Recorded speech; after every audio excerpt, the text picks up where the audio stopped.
Kaisang bakalan jadi ketum PSI. Banyak yang bilang gak mungkin, lah kejadian.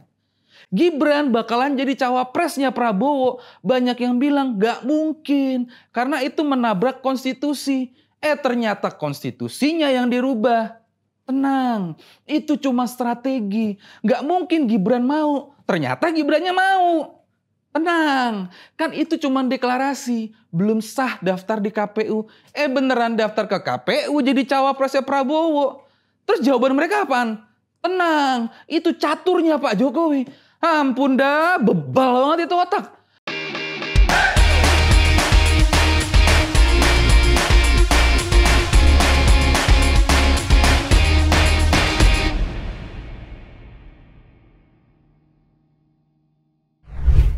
Kali ini gue mau ngeluarin unek-unek yang bikin hubungan antara gue dan teman-teman gue jadi hancur berantakan, saling nyindir cuman gara-gara Pilpres 2024. Yang pertama, dulu kita satu tujuan, satu frekuensi untuk barengan ngedukung Pak Jokowi jadi presiden sampai 2 periode berturut-turut. Nah, pertanyaannya, apa alasan kita semua sampai mau mati-matian ngebelain Pak Jokowi jadi presiden? Pastinya, selain karena orangnya beres, prestasinya juga banyak. Selain itu, pasti karena kita mau Indonesia jadi lebih baik lagi, berkembang, dan semakin maju. Bener nggak? Berarti kalau dipersempit, tujuan kita milih Pak Jokowi, ya karena cuma Pak Jokowi yang bisa ngeberesin semua kekacauan di Indonesia, setelah sempat dihancurin sama SBY dulu. Kenapa cuma Jokowi? Ya kan pilihannya cuma Jokowi versus Prabowo. Emang ada pilihan capres lainnya waktu itu? Nggak ada kan? Yang kedua, kenapa kita dulu sebagai pendukung Jokowi nggak ada yang mau milih Prabowo? Karena dia temperamen. Karena katanya dulu dia pernah melakukan pelanggaran HAM berat dengan menculik para aktivis yang berani mengkritik bapak mertuanya, yang waktu itu menjabat sebagai Presiden Indonesia, yaitu Soeharto. Dan dia juga pernah melawan perintah atasannya sendiri sampai akhirnya dipecat dari TNI karena dia sebagai orang yang pernah di militer seharusnya itu memberantas kaum radikalis. Tapi ternyata malah dirangkul dan dipakai untuk mengintimidasi lawan politik. Terus mempersekusi masyarakat yang mendukung Pak Jokowi waktu itu. Dan masih banyak lagi arogansi Prabowo selama pertarungan Pilpres 2 kali di tahun 2014 dan 2019. Bener nggak? Yang ketiga, kalau emang Prabowo itu baik, udah dari dulu kita milih Prabowo. Kita nggak bakalan milih Jokowi sampai 2 kali. Bener nggak? Itu udah logika. Apakah karena ada Gibran yang jadi cawapres, terus Prabowo langsung dianggap jadi juru selamat untuk Indonesia dan rekam jejaknya mendadak hilang? Yang bakalan jadi presiden itu Prabowo, bukan Gibran. Gibran itu cuma cawapres. Kalaupun seandainya mereka menang, yang ngatur dan yang punya kuasa itu Prabowo yang jadi presiden, bukan wakil presidennya. Jelas-jelas dulu kita sengaja menghalangi dia jadi presiden, kok sekarang malah mau dikasih karpet merah untuk jadi presiden. Kalau dibilang otaknya pada konslet, ya itu bener. Kan namanya aja Pilpres, pemilihan presiden, bukan pilwapres. Kalau elu bilangnya, gue cuma ngedukung Gibran, bukan Prabowo. Pas elu nyoblos mukanya Gibran, itu namanya elu ngasih suara buat Prabowo jadi presiden. Kenapa logika lu jadi cacat semua gara-gara ada Gibran di kubu Prabowo? Lagian, masa 2024 lu ngedorong pemuda berprestasi jadi ban serepnya orang tua yang haus kekuasaan? Sakit lu sob. Yang keempat, kenapa sekarang kelihatannya itu para pendukung Jokowi jadi pada mengkritik keluarganya Pak Jokowi? Nih ya, coba lu perhatiin. Kaisang masuk PSI jadi kader PSI. Terus mendadak naik jadi ketua umum PSI. Dan abis jadi ketum, partai PSI-nya digiring untuk mendukung Prabowo. Terus Gibran yang kader PDIP mendadak manuver jadi cawapresnya Prabowo.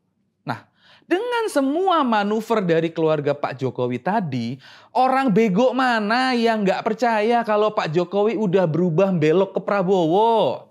Ini adalah persepsi publik yang nggak bisa dilawan. Makanya sekarang ini banyak pendukung Jokowi rata-rata pada ikut mengkritik keluarganya Pak Jokowi. Karena ya kalau emang Prabowo itu bagus, kita pasti udah 2 kali milih dia jadi presiden. Kenapa baru sekarang mau dukung Prabowo? Yang kelima, apakah Pak Jokowi bakalan ngeluarin statement untuk ngedukung Prabowo? Kalau menurut gua, keadaan yang ada saat ini bukan nggak mungkin kalau Pak Jokowi mendadak ngeluarin statement itu. Kalau ada yang bilang nggak mungkin, sini, gua keplak ndasnya biar otak itu balik ke posisi yang bener. Dari mulai Kaisang bakalan masuk ke PSI, banyak yang bilang nggak mungkin. Kejadian. Kaisang bakalan jadi ketum PSI. Banyak yang bilang nggak mungkin. Lah kejadian.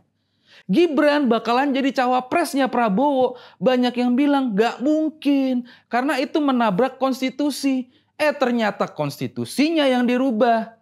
Tenang, itu cuma strategi. Nggak mungkin Gibran mau. Ternyata Gibrannya mau.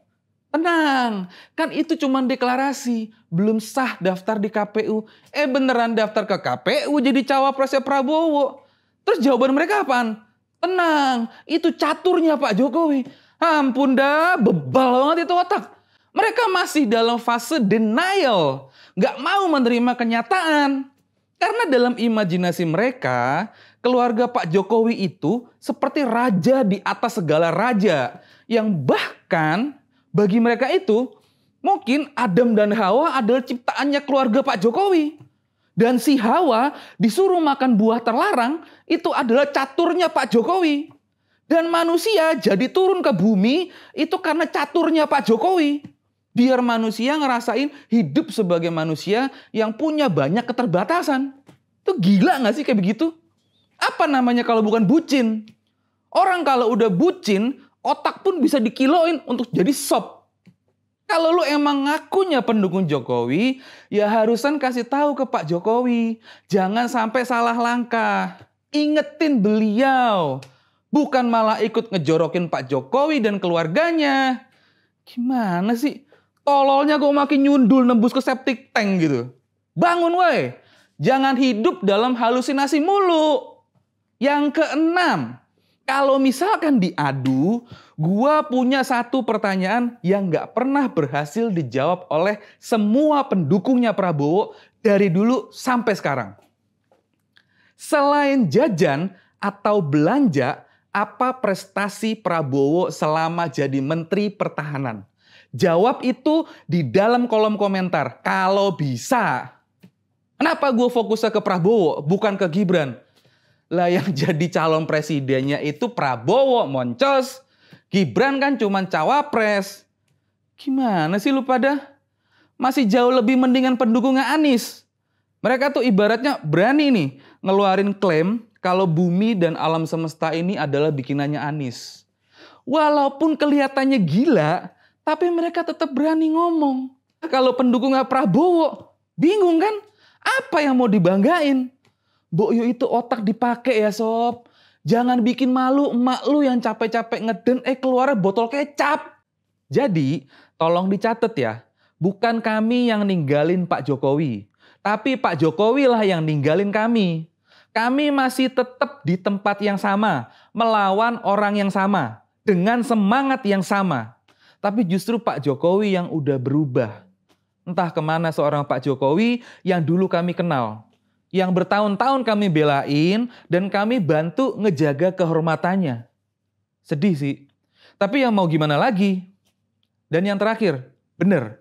Emang gue mencintai Pak Jokowi. Tapi kalau disuruh milih, gue lebih mencintai Indonesia. Dan karena gue mencintai Indonesia, makanya gue pilih Pak Jokowi sampai 2 kali untuk jadi presiden Indonesia. Bukan milih Prabowo.